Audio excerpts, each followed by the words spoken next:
Hello, this is my video presentation for exercise and sport-related nutrition, the final project. I train a decent number of endurance athletes. People run marathons and Ironman triathlons. Popular topic in regards to their nutrition is the concept of carbohydrate loading, as Sedlock in a 2008 review describes. He describes how long duration endurance events deplete muscle glycogen.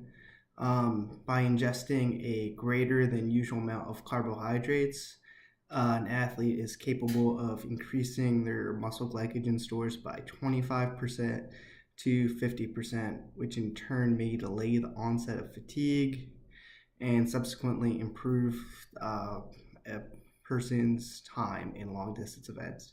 Now, the person is not able to increase their speed, but rather maintain their pace when they are tired. Recently, a client, a male in his 20s, runs marathons. He asked me if eating more than 10 grams of carbohydrates per kilogram over a 24-hour period before his race will improve his time, and the answer is most likely. I am not a registered dietitian. I'm a personal trainer. Therefore, I have to be careful when I give people nutritional advice. Abbott, in a 2012 article, describes the scope of practice for a personal trainer when it regards nutrition, so I'm able to avoid legal liability. He states that the role of a health and fitness professional is to provide basic nutritional information to help clients develop healthy eating habits, but against most state laws to provide specific meal plans. I view my role in answering my client's question is to provide him the basic science behind carbohydrate loading, give some broad dietary advice to achieve increased carbohydrates, and most importantly, refer him to a more qualified registered dietitian. Muscle glycogen is a stored form of carbohydrate and is the body's primary fuel for exercising muscle in long duration events. Ottenbland, Westerblad, and Nielsen explained in a 2013 paper that it all is well understood that when muscle glycogen stores are depleted, exercise performance suffers. Not all the mechanisms are well understood. There's two main theories.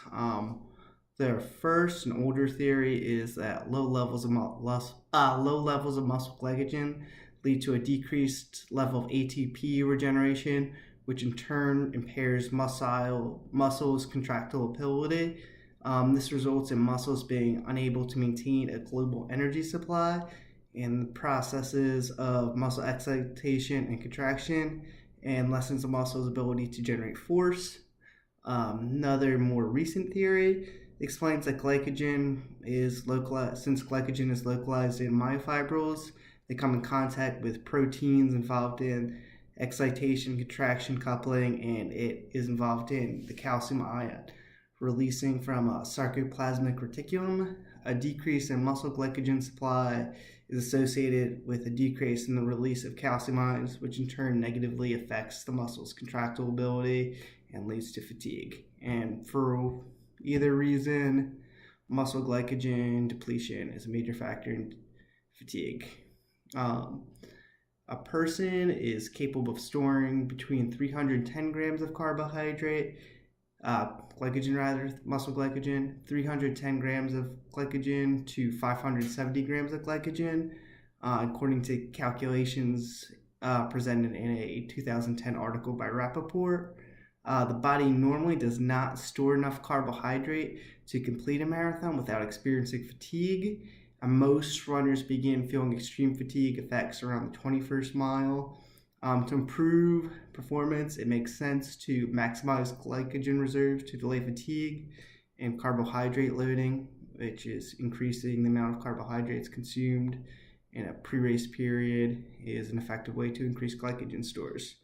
Most endurance athletes in heavy training should already have increased carbohydrate intake, and around 7 to 10 grams of carbohydrates per kilogram if they compete in events that take longer than 90 minutes, according to the recommendations by Burke, Millet, and Tarnopolsky in a 2007 review.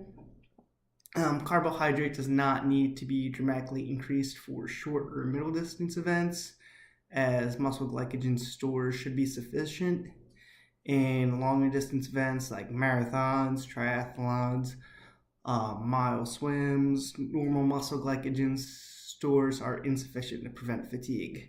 There's several ways to increase carbohydrate fatigue, like loading patterns, but it's generally advised that athletes increase their carbohydrate intake to 10 to 12 grams per day for a 36 to 48 hour period. Research by Busu, Fairchild, Rouse, Steele, and Fournier from 2002 indicates that it's only really necessary to have a 1 day loading period, because in their study they found that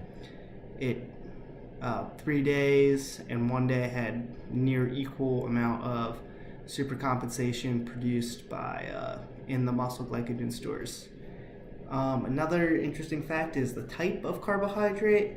Either if it's a low glycemic index or high glycemic index carb doesn't really matter as much as the total amount of carbohydrate eating in a carb loading period, according to a 2008 study conducted by Chinese researchers. Both ingestion of high glycemic carbs and low glycemic carbs yield similar muscle glycogen supercompensation, and the exercise responses are pretty similar during subsequent endurance racing.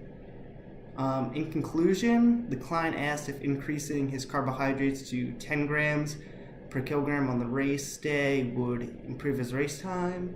The answer is most likely yes, due to increased carbohydrate feedings leading to a supercompensation in muscle glycogen stores, which in turn would decrease or delay the effects of his fatigue.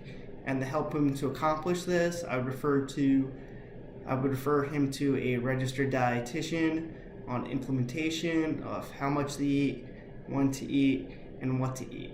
If I gave him a detailed meal plan, that would be exceeding my scope of practice.